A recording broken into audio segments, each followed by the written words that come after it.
Oh, let me do live on mine too. Okay.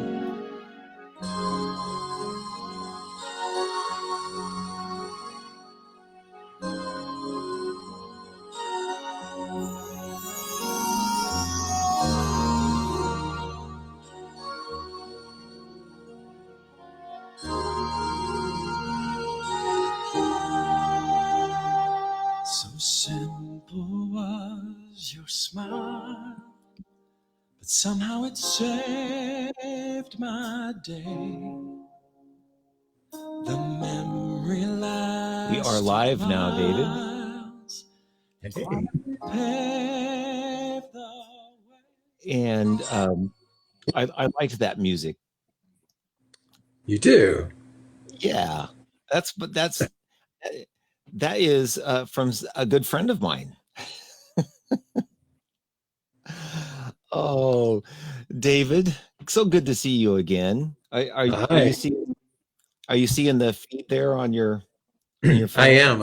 I also wanted to give you a boost on my Facebook page, so I did a watch party.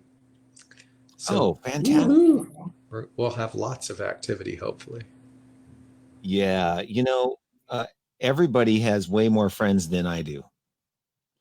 Well, let's just start the hour there, Jeff. Nice affirmation. Yeah, everybody has more friends than me. Where have I failed you? Where have I gone wrong? It's really funny. My daughter, I was talking to Mackenzie. I started a YouTube channel, right? And I post all this stuff up to my YouTube channel where everybody can find it. And I said to her, I have 83 subscribers. And she goes, "Ooh, Dad, you're really making it big." Knowing that we need, in order to even get in the realm of people looking, you're supposed to have like 1,000 subscribers and all that before you can. But I'm happy that I've actually made it up to 83. There you go. That's monumental. Inch by inch. So round that off close to 100. You're 1/10 of the way there. Well, yeah. So I was thinking, what I wanted to ask you is, you meant just before we went live, you were talking about what a lot of parents were asking you about and different things in the current state of how things are in the country. What you said people are talking a lot about are children going back to school and people's concerns around that. Is that mostly what people talk to you about, is just health reasons and in relating to our spiritual condition? Are we concerned more about our health than anything right now? Is that what you're hearing the most? It's really not pinpointed to one specific thing. Sure, some parents will be concerned about what measures have been put into place to assure that their child is going to be as safe as possible. When you look at the state of our school funding, where's that going to come from? Preparing and offering teachers enough supply. So that's just probably one spoke in the wheel. People are all over the place, and as they should be, because everybody is approaching and operating this time based upon where they are. I had an experience with you back when we were talking, and we've been in this situation now for going on 5 months or 4.5, something. And I had an experience where I had sort of a breakthrough with you, in which I started seeing things different and thinking different and trying to change my perspective of being more positive and attracting that. And something that I've been thinking about, knowing that you and I were going to talk, is setting an intention and what I can how that can change the trajectory of my life based on the intentions I set. And I'm not so sure I quite understand sometimes what it means to set an intention and follow through with what that means and how it feels. And I think you would be a good person to set me straight on that. Ah, well, let me ask you, what do you think it means? I mean, what have you um, created as a definition for yourself? Well, the one thing that I know as an experience that happened to me was Mhm. when I was breaking up with Mackenzie's mom, and she had told me she was going to move out. And we live in the house that I'm currently living in. At the time, when she said, I'm moving out, my finances were going to be all the bills were going to be, instead of me paying half, all of a sudden I'm going to have to pay everything. And it's a relatively expensive place to live. And I wasn't sure whether I could stay here. But when she said to me, what are you going to do? Are you going to stay here? I said, absolutely, I'm staying here because I need to stay here for Mackenzie's schooling.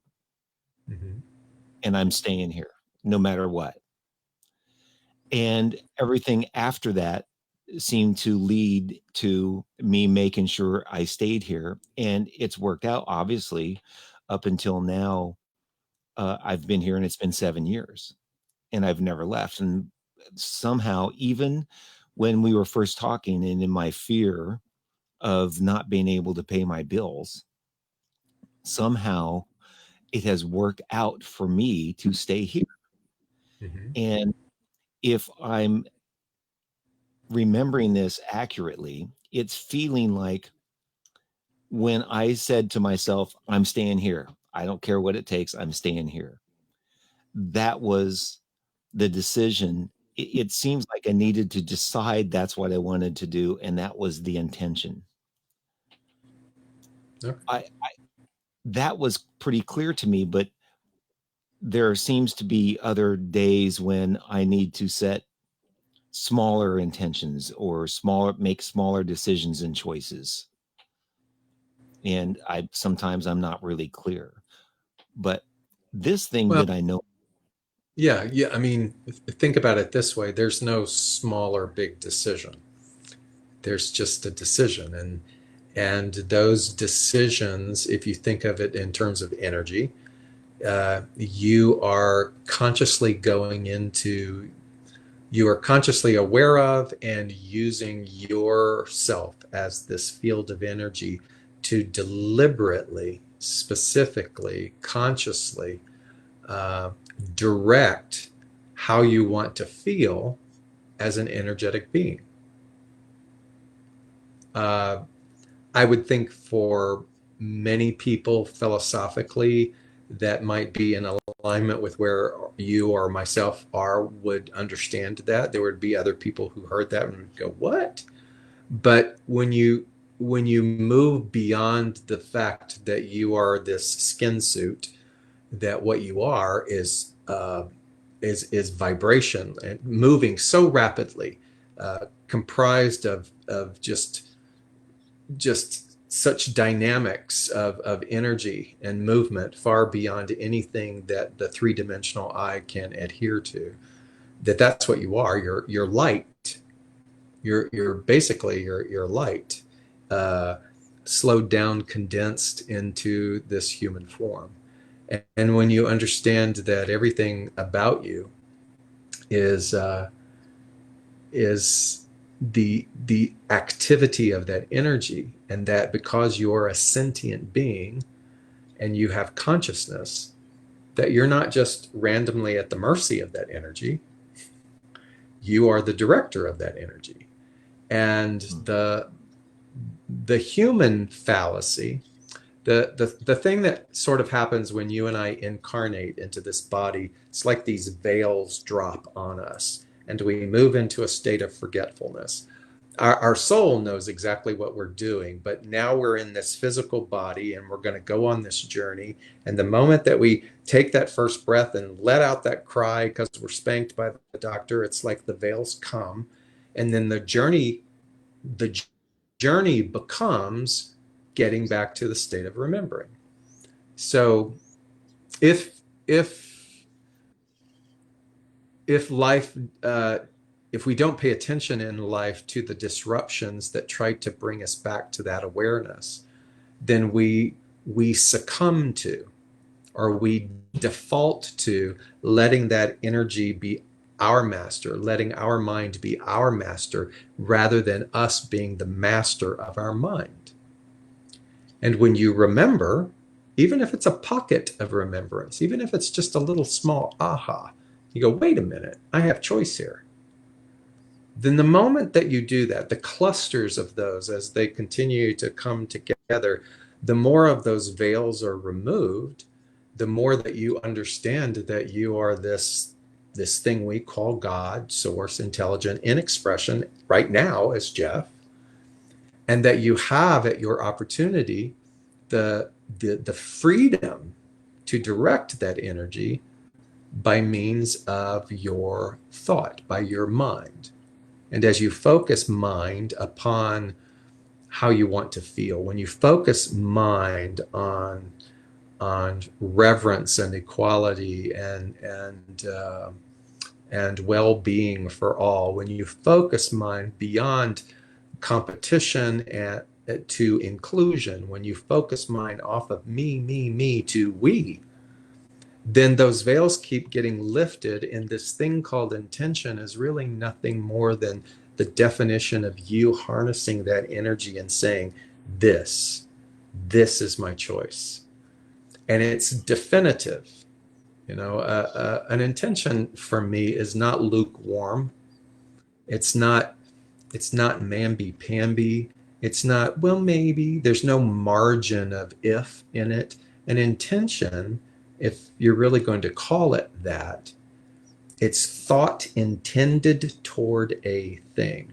So even without you realizing what you were doing, perhaps by answering your former wife with that answer, no, we're staying here, it was definitive. Do you see that? You were clear. And isn't it funny that we can have those definitive intentions for the well-being of other people, sometimes more than we can have them for ourselves?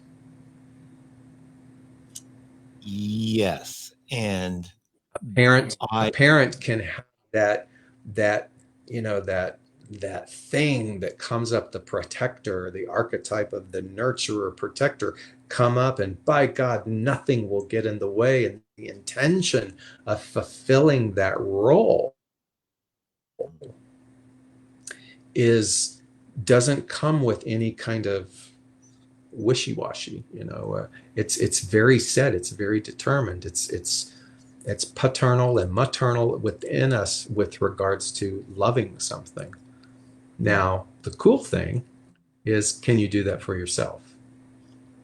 Can you do that for yourself, not in an exclusionary way where you want something that someone else has, but can you feel and know and realize that there is no such thing as limitation. There is no such thing as boundary. Just use your imagination. When you trust all of that, each time you trust, each time you create an experience, each time you take an intangible and make it a tangible, another veil gets lifted, another veil gets lifted, another veil gets lifted. And that is the journey of enlightenment.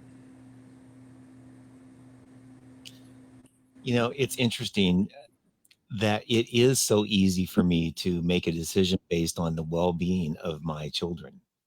Mhm.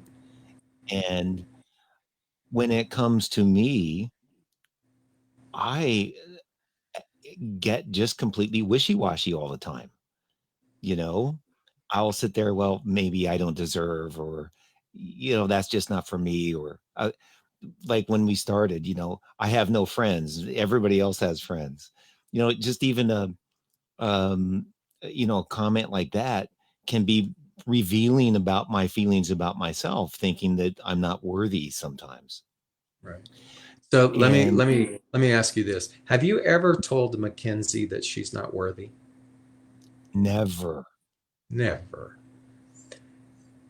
If memory serves me, you grew up in Nebraska. Tell me again, how many messages of unworthiness did you receive in your adolescence? It was all I ever heard. Okay, so there you go. So, number one, you broke that generational chain of projection and demeaning and abuse. You broke that with her deliberately, even if it was subconsciously, even if it was a feeling that said, I will not put her through the experience of what I had. So you've already set her up. She has a foundation. She begins to not even question that, perhaps. And so it's not quite the issue for her. She might have other issues, but maybe worth isn't one of them. You, however, are still working on those veils. And Mm, so one, commend yourself for breaking that generational chain, but also if you want to continue to be uh, a powerful example, then also show her not forcefully or boastfully, but begin to show her your worth as well by the activity of your own thought, not your not uh, not self degradation, any of those kinds of things, because even done humorously, as you might think you're doing in front of her, is a signal to her that that's a thing. But if she starts to see you model self empowerment, if she starts to see you model, and okay, if you have to start with doing it for her, great, but also learn that it's also for you. Do you follow that? I do. I do. I think I'm shifting some of what I say. Sometimes what I say is sort of humorous in the light of my shows, and Mm-hmm. it takes the focus off of me, and Right. but and I understand, for example, when I look back at David Letterman and Johnny Carson, and they were always sort of, degrading themselves.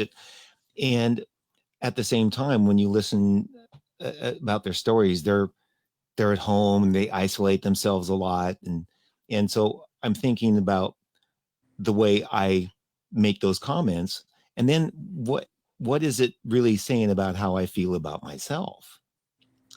And it's interesting, in these last 4 months that we've been doing this, I and you went through the first 2 months with me and saw me being the wreck of a person I was. And I had a breakthrough with you, right? Sitting here on a Tuesday afternoon. Last night, Mackenzie came to me, and I will get to the point in a minute. And her birthday's coming up at the end of this month. And she gave me a list of things that she would like. And I said, okay, I will get these for you. She goes, but I feel guilty because you don't really, I know you aren't doing well with money right now. And I said, well, let's change that a little bit, because where we are right now is based on things that have happened in the shift that I've made. I have enough money to pay rent for at least 2 or maybe 3 more months now. Now, I'm not paying any of the other bills, but Mackenzie, we got enough to take care of you. We got enough to take care of me and our Mhm. basic needs. So that isn't ever going to shift. The other bills we don't really have to worry about. We have our home. That's the most important thing. So we're going to be fine. We'll get you that. That's not an issue. And it's what has changed a little bit for me in the last couple of months is I stopped stressing about, am I going to make that car payment? Maybe not. And if they, and I even had a conversation at the bank. I said, you can come and get the car. I don't care. And then I said, I'll even drive it to one of your local branches and give you the car. Oh no, don't go to the branch. We don't recommend going out. So my point is I have made a little bit of a shift in progress in the fact that I understand that no matter what, based on the intention I set 7 years ago, I'm actually going to be fine, and I will somehow figure out how to stay in this house and take care of her. And so I felt like I've made a little bit of progress in being a little more positive in finding the good that is coming out of everything that's happened. And I want to interject something here because um, just like in a medical diagnosis with a false positive, I don't I'm not advocating for false positivity, meaning I'm not asking you or anyone else or myself to override or bypass legitimate feelings by condemning them, because that is not what we're talking about. Um, but to be able to work with them, but to also realize, and this is one of the ways that I explain it, is that feelings are commas, they're not periods. And feelings are fluid, and feelings like an ocean wave come in and out and in and out. And so it's a vital part of this machinery being able to process and to feel and to know feeling is wrong. What causes a glitch in that is when what causes it to not flow is when either we judge a feeling or we define ourselves as the feeling. Do you know what I mean? If Right. I'm feeling anger, I'm not anger. I'm feeling anger. I am processing that emotion, that energy through me, but that's not who I am. What I am again is light. I'm energy. I'm divine intelligence incarnate in this particular uh, aspect of persona. And so one of the mistakes then about not permitting ourselves to feel is by the judgments that we have on feelings. It's not nice to be angry. It's not nice to be this. It's not, and all of that's really crap because it's all there as a tool. But can you use the tool and not let the tool become a trap, but let the tool be a facilitator for us? Because the more that you flow with the feeling, the sooner you and I return to the remembrance of the ability and the process and the elevation beyond just that thing in the moment. When we become trapped by the feeling, then we stay with the feeling and we stay with that story and we stay with that story and we stay with that story. And oh my God, we'll live out the rest of our life as that story. But if I can be angry, feel the anger, take a deep breath and go, okay, now let's look at intention. How do I want this to play out? That's very different. That's healthy. That's emotional intelligence. So let everybody that's listening be clear that this isn't false positivity to mask something, but it's an understanding of what reality is, the true reality of enough, boundlessness of what you are. And so again, with each compassionate removal of all of these veils of forgetfulness, we become more and more in tune with just just how divine we are. Mm. Well, one of the things that I thought about when you were saying the false positive, for me, I decided that I needed to stop reading Facebook news feed because there's so much stuff that I would just make me angry and all this stuff. So it's not that I don't want to pay attention or ignore what's going on in the country, but I would like to be able to, not focus on something else. I want to focus on something more positive and what I can add to my Mhm. own world right now and how I can just feel better in the moment. And I recognize that all of those things are going on in the world and the country. And I'm not trying to bury my head in the sand and pretend it's not happening, but I'm trying to figure out a way that I can get myself to feel better first, rather than just always be turn on the news feed and see so much negativity and anger and fear and all that stuff. I understand it's there because I have it, Mhm. but I just don't need to add any more to my already existing shit, if that makes any sense. Sure. Uh, That's what that's what meditation does. It is, you know, for people who are afraid of it, or people who resist it, or people who make up all kinds of things, or they feel like it's some laborious task. Um, I say you just sit without agenda. You just sit and you focus on your breath. You just sit and take some really deep breaths. You just sit and contemplate your spine, and you raise it up. You're not trying to do anything. You're not trying to get anything. You're not trying to arrive at anything. You're not trying to make anything go away. You're just observing. You're observing all of the anger. You're observing all of the worry.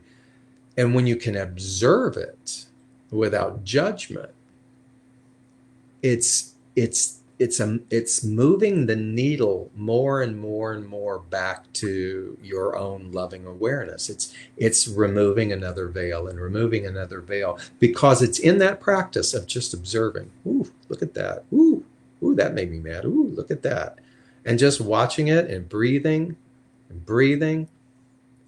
All of a sudden, that idea that you were hoping for, that answer, that nudge, that clarity that you were so desirous of, finally, it's like it can go and it can get in. But that's just the thing, is like those who resist such a free, it's a free practice. It doesn't cost a thing. And you can do it anywhere, and so people that struggle with that, what I say is, then set up a reminder for yourself. And here's what I mean by a reminder. Don't meditate in a chair that you eat in, or that you watch TV in, or that you sit in front of your computer. Create a different space if you can. Create a different chair, a different spot, uh, in front of a puja, altar, something that is only for that.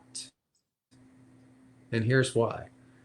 Because when you pass it every day and you see that spot every day, what happens in your mind goes, meditate, meditate, meditate. It's not being diluted by, oh, this is also my TV chair. Oh, this is also the chair I eat my Wheaties in. It's strictly reserved for that practice. And so subconsciously, every time you walk by it, there's an invitation to come, hey, come sit down. Come sit down for 10 minutes. Um, and so there will always be noise. There will always be something to the equivalent of Facebook posts. There will always be news. There will always be always. There will always be cataclysmic things that happen on the planet. And yes, you and I are called to participate in those things. We're not, it isn't about going and sitting on a mountaintop and staring at your navel and going, Om. It's about coming down from that experience in meditation and going into all of that stuff. But you go into it with a foundation. You go into it not with your fist up in the air fighting back at something, which totally means that you and I will burn out, that will just perpetuate the problem and the agony and the inflation and the irritation over and over and over again. but that there's no place then that we're not home. There's no place then that uh, this intelligence doesn't exist. There's no experience where that which is God or whatever you want to call it isn't fully present. Do you understand? Mhm. And so it's not trying to close yourself up in a cloistered room and hide away from the world, but it's that you build that own presence up within you. You take that wherever you go. So if I decide to set the intention then Mm-hmm. on I want to feel better and get there, I need to decide that I'm going to Get there, meaning you want to get to a place of feeling better. yeah. What does feeling better mean? Well, see, that's where I get wishy-washy because I sometimes and this can get me in trouble. I'm not I'm not really sure what it means to feel good, and I'm not really sure I really know what it means to feel loved. I'm not sure how Okay, it feels. And that's a fair enough question. so I'm not sure what to think to set an intent that I want to get there because I'm not sure what it's supposed to feel like. So if you were a client and you said something like that to me, um, we would start talking about memory. We would start talking about past relationships or moments. So we've already talked a lot. Right. So you have shared with me that there was a moment, a pocket in time where we were at a conference center called Asilomar in Northern California on the Monterey Bay Peninsula, and you were a part of a music team and I was a part of the music team, and between the events, it's like without organization, we all just sort of organically gravitated outside, looked at the magnificent sunset and the water, and in that moment all of us shared an unspoken joy. So I'm going to remind you, because those are your words, Right. remind you of that moment. So, Mm. what was that moment if you had to put a word to it? Uh, well, it was, I felt completely free Okay. from any outside uh, intervention or anything outside of me getting to me. I felt empowered. Okay. So you felt empowered. I love the word freedom because to me, probably the seminal thing that we're all striving for is this idea of freedom, right? Right. Um, and within that freedom is the totality of love. Within that freedom, there is awareness of being cared for by whatever. And so, in that moment, that shared moment of all of us musicians on that back ledge, backstage of this conference center that overlooks this majestic waterway and this unbelievable sunset, you're feeling this freedom and liberation and empowerment, all of those things. And so, that that didn't come from anywhere out there. It didn't come from the scenery. It didn't come from the setting sun. It didn't come from the majestic water. It came from within you, and you removed all of the barriers within you that said that either you don't deserve that or you're not worthy of that. It wasn't an external feeling that invaded your body. It was already an internal thing because it's what you are. You just happen to, consciously or unconsciously, let go of all resistance to it. You can think of it as an inhale, exhale. You just took a big cosmic exhale.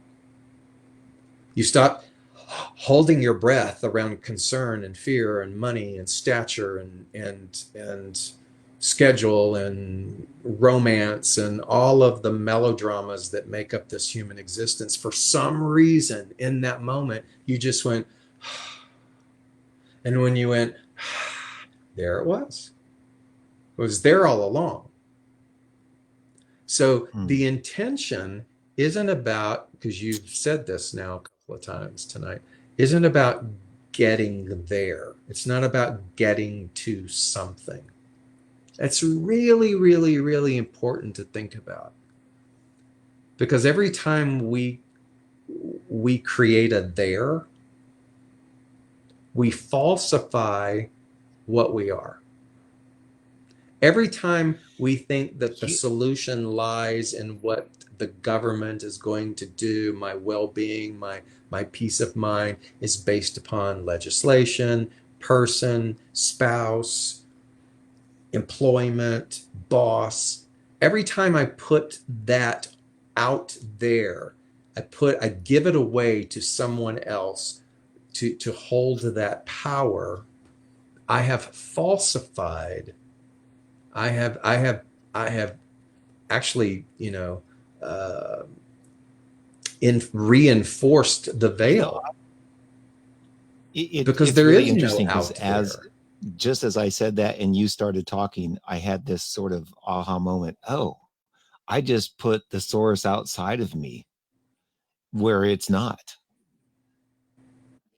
It nothing's outside of me. It's all in me. Nothing's outside of you. Nothing. No thing is outside of you because there's just one thing. So think about that. There's not some things. There's just one thing, one energy system of which you are personifying that energy system. So you can personify lack and limitation if you want, or you can personify being sweetly surprised by solution and freedom. I not to dog you about your house, but notice that even that's an attachment, because what we're really talking about are attachments. So you're Mm. attached now to this specific brick and mortar centric thing. And I'm not saying it's good or bad, right or wrong, but all attachment lends itself to some kind of suffering. Mm. And so, what does that look like? It doesn't mean that you just don't care and you don't intend to provide for you and Mackenzie, but it means that, okay, great, you've had this successful run for 7 years. This or something better. This or something better. And you keep going along with that understanding that sometimes the something better requires a disruption, requires us to turn around and face a fear, requires us to do something, and so it might appear as a loss when in point of fact it's just a clearing. Mm. And Mm. this is a lot to throw at you Well, no, in an hour to no, but absorb, but the main thing that I believe that you heard was that there's nothing out there. There is no there. it and all of this can parallel everything that the country's going through right now too. It's all the perception of that it's out there and that I'm at the mercy is to the world is a belief system that says I exist in the world and it's always happening to me. Hmm. And I see a lot of folks in the country sort of like look what's happening to us. Look what's happening to us. And that is taking God and all of that stuff being out there happening to me and instead of what we're looking at as what's in me and happening through me and as me I can change that dialogue within myself if I'm taking all this in from you in the right way, and say, well, no, it's not happening to me. That's just a perception. That's just a defense mechanism or whatever it is. And I can say, well, it's everything that I want is already in here. Then I just need to express that. And so a journey inward through meditation and trying to discover what that is in me that I want to express. And Mm-hmm. that stuff out there doesn't happen to me. I mean, that's in a way, it's a veil, if as you would call it. Am I sort of Or summarizing it a little or bit? when we are in it, or when we are in it, um, meaning in the world, there isn't some system of preservation that is the thing doing the leading. And by preservation, I'm talking about preservation energy, which is just a masquerade for fear. I'm living a life trying to prevent something, which means I'm living a life fearful of a thing. Again, Mm. energy. And so, in that fear, and because we are powerful creative beings with that energy, we live self-fulfilling prophecies.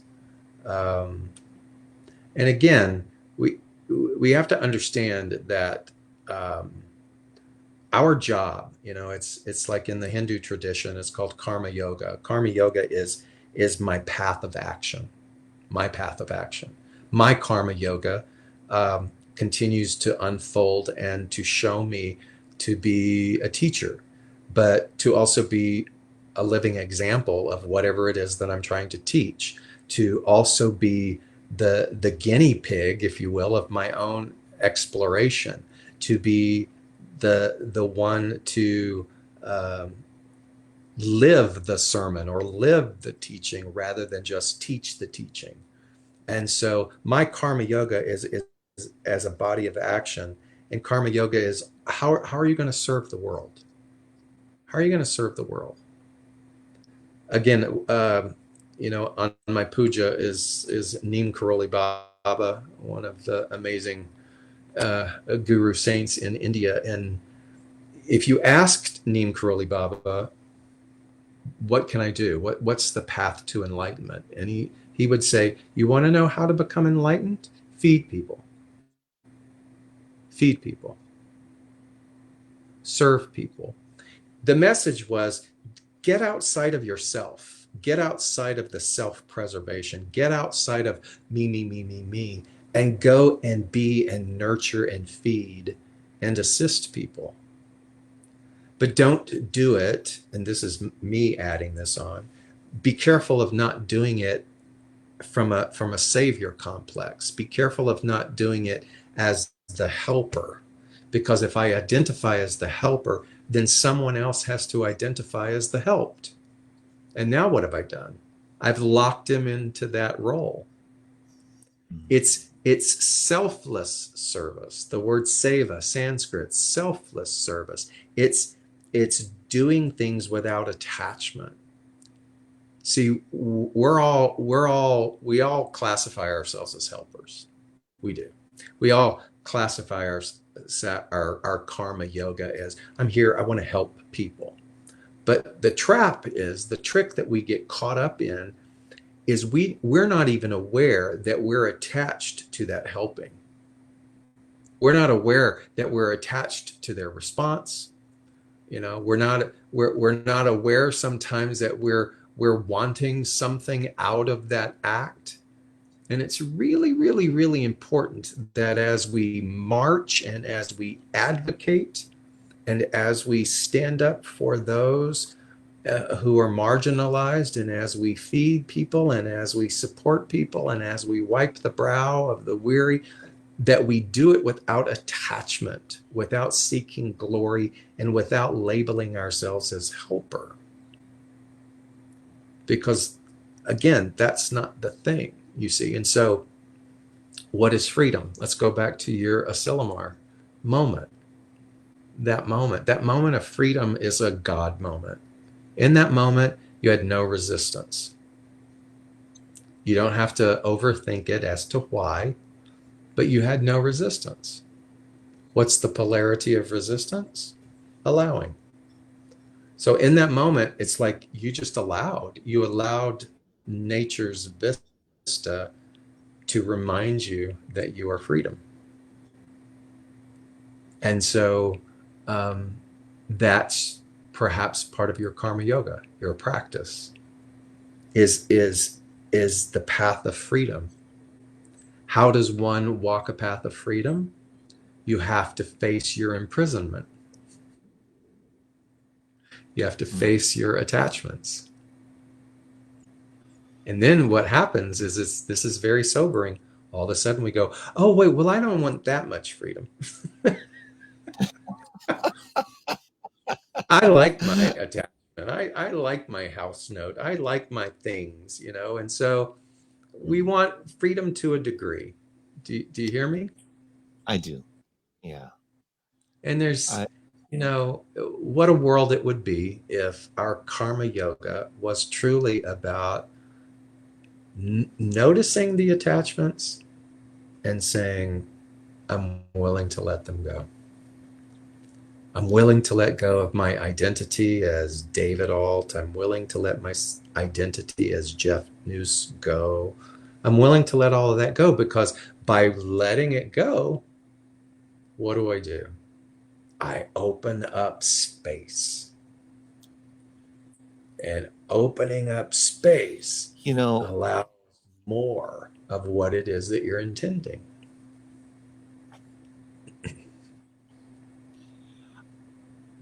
I, did I ever tell you the story about how I got the drumming gig at the circus?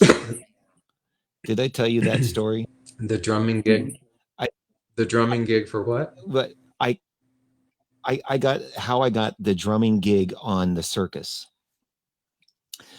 And this is and I just want to try to briefly state this because it's the one time other than the time you described in which I felt like I was just I just whatever comes. And I was sort of down and out in Nebraska, and my car wasn't working, and I was uh, I was didn't know what I was going to do with my life, and going back to my home in Lincoln. I'd been visiting my parents, and I was looking through a window, and it was dusk, so I could see through my reflection in the window to the farm that we were passing by, and I looked through myself, and I had this feeling come over me of, okay, God, you know what? Whatever, I just give up. Whatever you want me to do. I had this idea There you of what go. my life was going to be, but you know what? It's not. And so whatever you want me to do, and for a fleeting will was going to be. When I got to Lincoln, I got off the bus, had to walk home because there was nobody there to pick me up. I walked a couple of miles. I opened up the door. The minute I opened up the door, there was a phone. We had our phone sitting right by the door. You know, the old days of the phone had to be in a specific place. And it was ringing as I opened the door. Is Jeff there? I said, well, we're in Denver. We need a drummer in 3 days. And I said, okay, I'm there. And it turns out that all of the guys in the band were from California, which led me to here. And and that is sort of what you all just said. That one time is how it happened, how I just kind of um I surrendered, and then I got this immediate answer. It felt like it was like, well, and now here I've been in California ever since.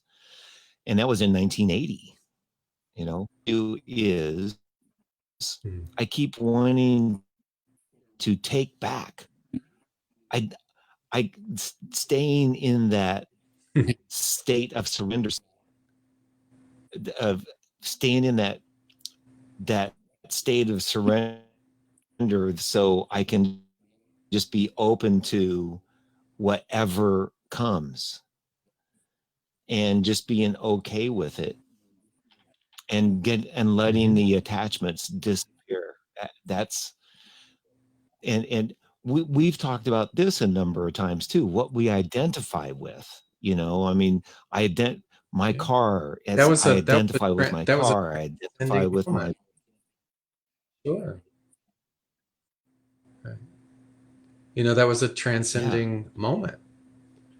So And it doesn't matter if you're religious or spiritual or not. It's not about. It doesn't have to be surrendering to God. It could be surrendering to ego. It could be surrendering to the intelligence of the universe, whatever you want to call it. But to surrender to God, it's like, okay, I'm gonna take my bloody knuckle grip off of how I think it should be.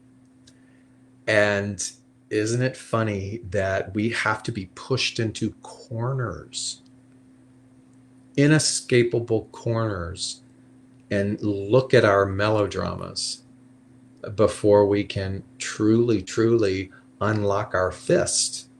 Most of us aren't even aware that we're energetically walking around life like this. And so it's those situations of disruption. We are in a mass disruption. And let's not deny that there are good things coming out of the mess.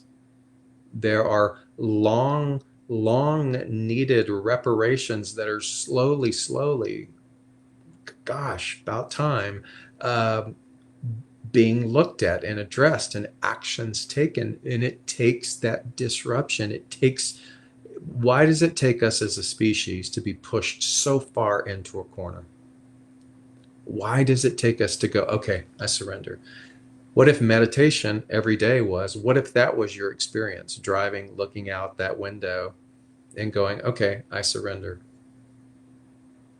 I surrender that's my today. intention. That's my new intention. I want to set. I want to see There you go. things There you go. through a different set of glasses, so to speak.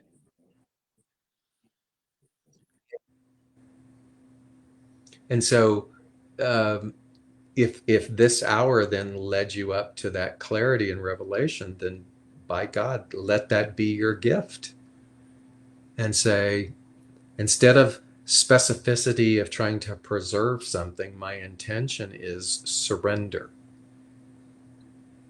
My intention is to surrender.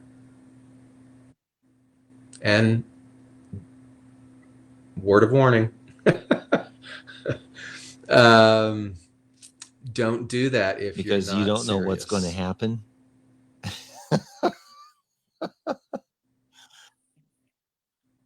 Don't please do not toy with energy. It's like don't play with fire because you might get burnt. So don't do that unless you are really willing to do your part. Mm. I've probably said this so many times because it's just so potent. In A Course in Miracles, that quote that says, "Love brings up everything unlike itself." Real love brings up everything unlike itself. And so, uh, what I grew to understand that to mean is, you better be careful, David, if you get up and you say, I'm an advocate for love, or you're going to get up and you're going to teach about love, because everything unlike love is going to go blub, blub, blub, blub, blub, blub, blub, up, bubble up to the surface. Again, I don't look at it or view it as something to drag me down or to test me. I don't see it like a modern day Job experience in the Bible, but it's the energy is actually supporting me. The polarity of love is actually coming up and supporting me to make me good on my intention, to make me good on my advocacy.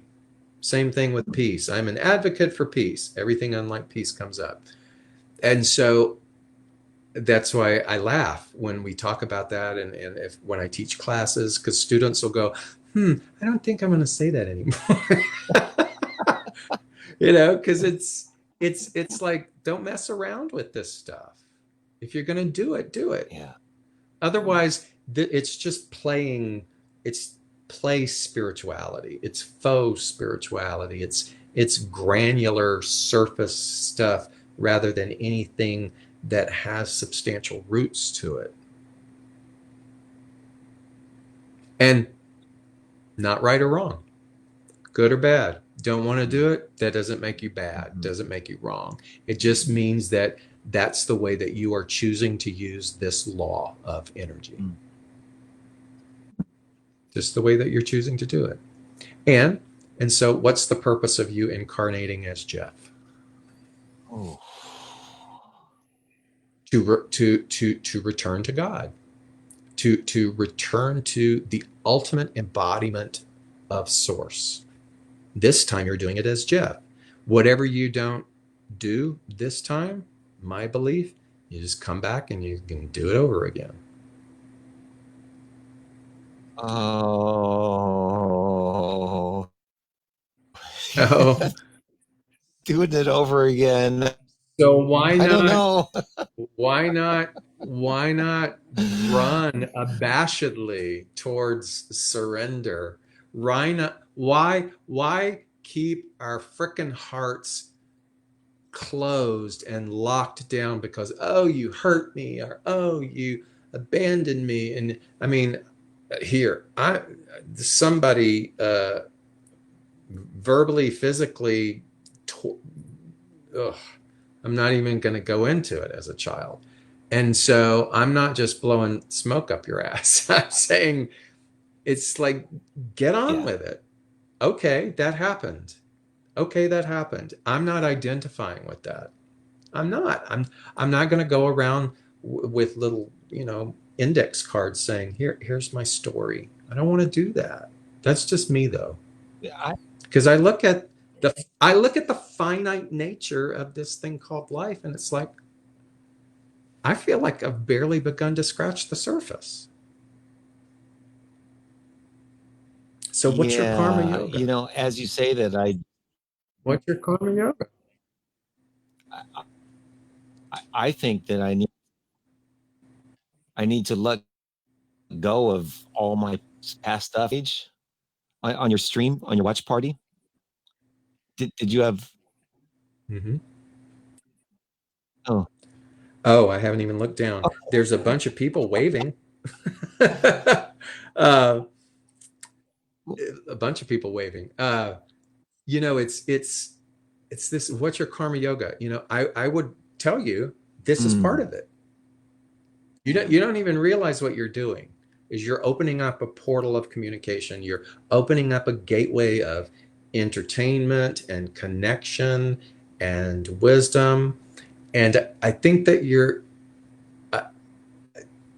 don't give yourself credit from an ego standpoint, but my God, man, have some compassion for your ingenuity and your purposefulness and your ability to keep doing this week after week, because that's a part of your service to humanity. And see it that way. It isn't about how many numbers of people sign up on YouTube. Everybody go sign up on YouTube. But it's about, what's your path of action? Right. Maybe your path of action is to help people feel better. Yeah. I actually like that. That feels good. And you got to make yourself feel better. Yeah.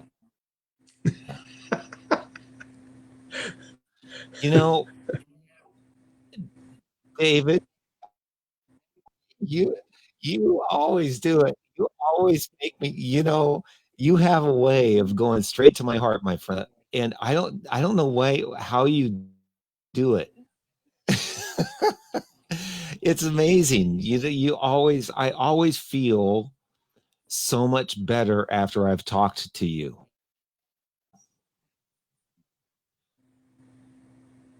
And Well, and I yeah. so have enjoyed Maybe having that's a you part of my karma. here again today. We're at an hour, My pleasure. Thanks for and asking. And that's what you did. You reached out and asked again. yeah, So give well, yourself some credit. thank And you. if you need to incrementally surrender, then by all means do that. All right. Oh, all right. Thank you, David. I'm going to play us out, and I will be in touch with you again. Okay.